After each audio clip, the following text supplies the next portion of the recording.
there is a wild theory floating out there as to why the Falcons did not play Michael Penix in week 2 and are not playing him in week 3 of the preseason. So I want to address it to start today's show off and talk about how silly and ridiculous that is. But really quickly, I want to show some quick love to 2 members of the Dirty Birds Club. This is a club that we have going every single watch party during game day. Jose Santana and Ken Ballard being the first members of the Dirty Birds Club. If you want to get added to it and get shout-outs for the entire 2024 season, come hang out with us during our watch parties, $100 super chat, and we'll throw you on for the entire year. But Chris Sims cooked up one of the dumbest ideas he's ever had, and he's had a lot of bad ones too, by the way. Remember where he had Kellen Mond in his pre-draft rankings? But he said, shocker of the weekend, Michael Penix not playing. Are they worried about Kirk Cousins being ready for week 1? That would be the only reason you wouldn't play Penix. Why not get him the reps? There is no truth to this idea whatsoever that the Falcons are worried about Kirk Cousins' health, and that's why Michael Penix is not playing in the final 2 preseason games. And even if they are worried or were worried about Cousins' health, I think the reaction would be the opposite. Oh, we don't have Cousins for week 1. We better get Penix up to speed. Let's get him in some more preseason games so he can get battle tested. But there is no truth to this idea that Kirk Cousins is quietly injured, and that's why Michael Penix is not playing in the preseason. Kirk Cousins did not begin training camp on the PUP list. You have to pass a medical exam to avoid the PUP list. So clearly he was in decent enough shape to get out of the trainer's office. And then on top of that, the Falcons, while they have unfortunately not been able to host any fans at training camp this year due to some of the modifications and the construction and the improvements they're making to their facility, there have been reporters at most training camp practices, and every single one of them has come away with this impression that Kirk Cousins looks awesome. He looks healthy. He doesn't look fatigued. He doesn't look slow. He's been scrambling. He's been sprinting. He's been running. He does not look like a guy coming off a torn Achilles. So no, there is no truth to the idea that Penix is sitting for 2 preseason games because quietly behind the scenes, there is panic in Atlanta over Kirk Cousins' health and availability for week 1 against the Steelers. Now, Raheem Morris did an interview with Kay Adams, who's making her way around the NFL, doing some sit-downs with coaches and players. And in this interview, she asked, why is Michael Penix not playing in the preseason after his debut? And 2 themes were really popular in Raheem's response. One was mitigating injury, and the second was practice simulations. Once they saw what they wanted to see from Michael Penix in preseason week 1 against the Dolphins, they did not want to put him in harm's way and risk injury, and they feel like they can take what they learned in that first preseason game and simulate in practice in a much more safe environment for a player. Not a 0% chance of an injury, but you can definitely mitigate and reduce the risk in practice compared to on the field because, well, you can't tell the other team not to hit your quarterback, but you can tell your own players not to hit the quarterback. So they want to reduce the risk of injury for Penix, and they feel like, hey, whatever we want to see from him on the field on game day, we can simulate on the practice field. Now, that last part is definitely open for debate. You are definitely going to mitigate the risk of injury by not playing on Sundays. But I'm not quite convinced that you can simulate everything you want to do on the field on Sundays in practice. I personally don't agree with sitting Michael Penix. I know that's made me an unpopular man in the comment section, but I think it's a crazy, wild idea here. Rookies should play in the preseason, especially a rookie that's going to be a backup for the entire 2024 season. I just do not buy stock into making practice reps the same as game reps. And I understand that a lot of you are just going to go, well, you're not the coach and Raheem Morris is smarter than you. And you're not wrong, but is Raheem Morris smarter than every other coach that has their rookies and starters and backups play in the preseason? There's just different ways of going about it. I don't know if one way is guaranteed to be more effective or proven to be better than the other, but this particular way, no, I don't agree with because I feel like Michael Penix is someone who's going to be on the bench for the first 1, 2, 3 years of their career, should play in the preseason. And the Falcons were very direct and public about following the Green Bay Packers model, which included drafting Rodgers, sitting him, drafting Jordan Love, sitting him. Newsflash, those guys played in the preseason. Now, Raheem Morris also added this to sitting Michael Penix. I could play him a little bit more if I needed something else, but I don't feel that way. I don't think any of the people that I would talk to in that circle of trust would feel that way, or we'd be playing him a little bit more.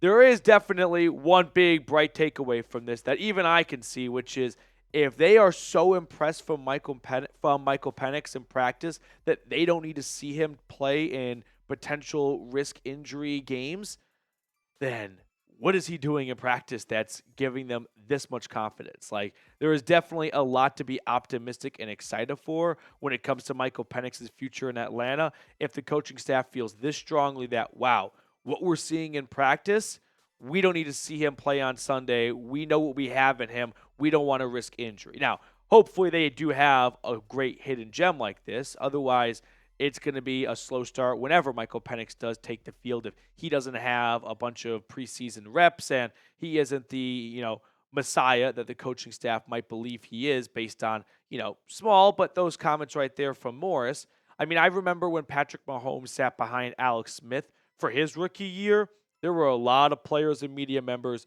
throughout training camp. And then throughout the year, even though we didn't see Mahomes play until the final week of the season when the Chiefs sat all their starters. But the buzz was this rookie first-round pick, Mahomes, right? That his name, guys? I don't know. He is lighting it up on the practice field. So what do you guys think about starters playing in the preseason? Should the starters play in the preseason finale against the Jags at home? Give me a P for play or give me an S for sit. I think most starters should play at some point in the preseason. Even if it's just a drive or two, I feel like there are going to be some cobwebs. You're going to want to shake some level of rust off, and I'd much rather see that happen in August than have a bit of a sleepwalking start in the regular season, and before you know it, you're 0-1 to start the year. Next up on the show, we're going to talk about ESPN's interesting power rankings following the NFL draft, free agency, and final ones going into the season. And they also had a hot seat for the Atlanta Falcons. But first, today's show is brought to you by PrizePicks. PrizePicks is America's #1 daily fantasy sports app with over 5 million active members.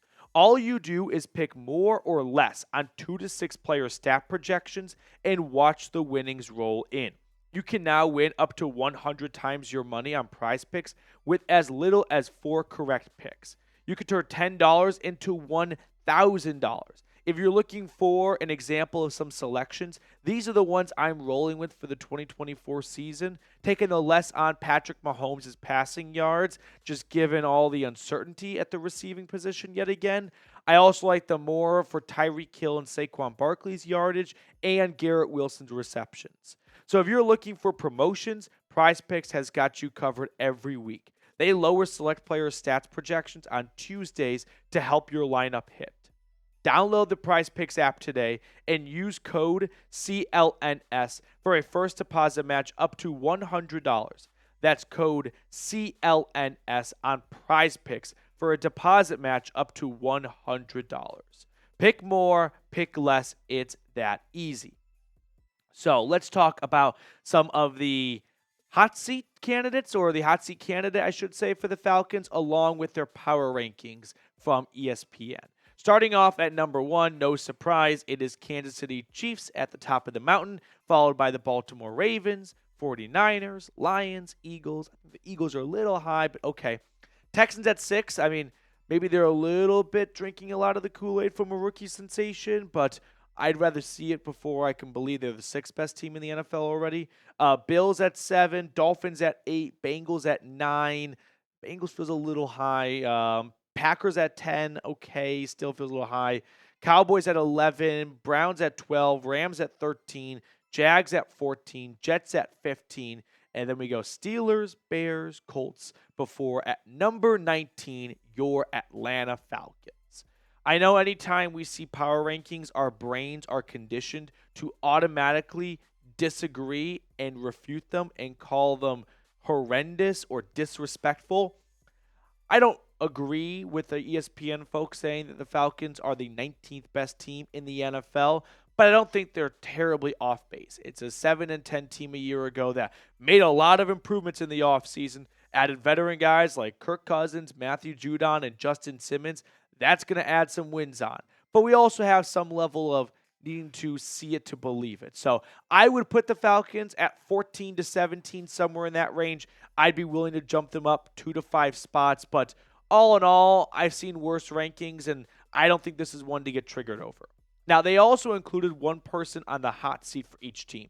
And for the Falcons, they had A.J. Terrell, which maybe Terrell's a little bit on the hot seat, but I don't think he's on the hot seat as in like he could be out of a job, which is what I think of when I see hot seat. Like I would have thought maybe Caleb McGarry, after this year, he has 1 year left on his contract. He was signed to be a run blocking tackle. Are the Falcons going to ask him to do that or pass protect more with Kirk Cousins? I think the latter. But here's what Marc Raimondi from ESPN wrote on A.J. Terrell. Terrell, who is currently playing without a contract for 2025, is not in danger of losing his job as the Falcons' top cornerback right now, as there's no one on the current roster who threatens his CB1 status. But one has to imagine the front office could consider a future without Terrell, who will make more than $12 million this season. He has not had an interception since his second-team All-Pro season in 2021.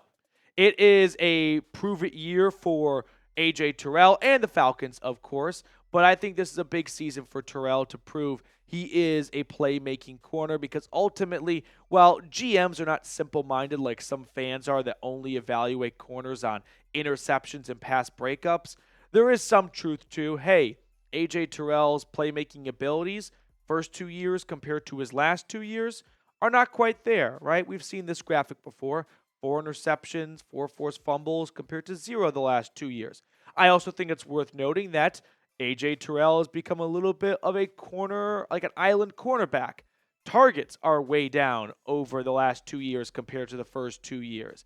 Doesn't mean he can't come up with a single interception, but it's harder to make a play on the football if the other team throws the football to the other side of the field. So I'm not as big of a critic on Terrell. I still think he is a 8 through 12 cornerback in this league. He's borderline top 10, and if he's not top 10, he's probably the first guy outside of it. But I'm feeling a big season for Terrell coming up this year. I hope he fits well in this defense. It's going to be different if Raheem Morris picks up where he left off in LA. We'll see more of a switch from a man defense to a zone defense, which some cornerbacks are not as good in zone because it requires more open field tackling. And while Terrell's not bad at that or anything, we've always seen him thrive more in a man system. So it does come down to dollars and cents, though, for him and his future in Atlanta. You look at the top 10 highest paid cornerbacks in the National Football League, and if the Falcons want to get ahead of it, I mean, I don't think it'd be a bad idea to try and lock him up because we can see already how much corners and a lot of cornerstone positions are going up in price. And if the Falcons wait till the end of the year and Terrell puts together a really solid season, he's going to have an argument to make at least $20 million, right? Be top 3 if no one else gets paid already. So if I were the Falcons and you see Terrell get off to a nice start to the year, I would be aggressive in locking him up long-term with a mid-season extension. If you let Terrell hit the open market, his price could go up $5, $10, $15 million. I'd be looking right now for the Falcons to get something sewn up and kind of keep him in that $17 to $19 million range. Otherwise, you could be looking at $20+ million if he has a great year and March rolls around and other teams get to bid on him. So will A.J. Terrell record an interception this season? Give me a yes or no in the comment section below. Give me a yes. Why not be a half glass full kind of guy? All right, before we get on out of here, yesterday I put a video out saying we got to take down our Saints channel in subscribers, and I thought you guys might enjoy a little peek behind the curtain at the YouTube analytics side. So shout out to the 50+ of you that subscribed off of yesterday's video. We are chipping away at Saints now in subscribers. Picked up 15 subs on yesterday's video. I believe in you guys. If you want to be the best team in the NFC South, hit that sub button down below.